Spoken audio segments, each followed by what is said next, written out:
All right, Carmine, this is the room we want to get into, right? We used to have like air coming through here.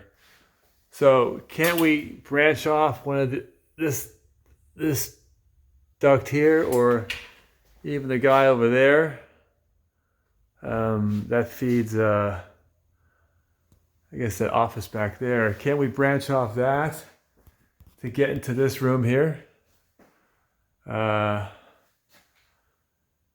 Can that be a plan? So you got something over there, and you got something over here, right?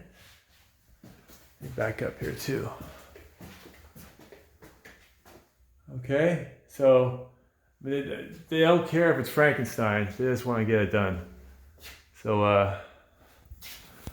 let me know if that makes it clear. Okay, here's a room in here, right? That's the room we're trying to get cold air into. If we go over here,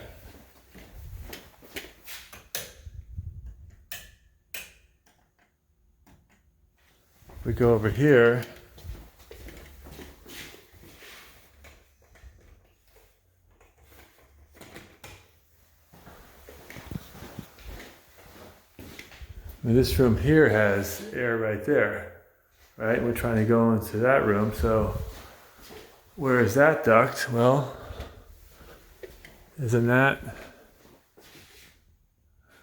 Where is that guy? Maybe it goes down that. Maybe it goes down that wall there, or across there from that one. Okay. Let me know if you need more than this. Thanks, Carmine.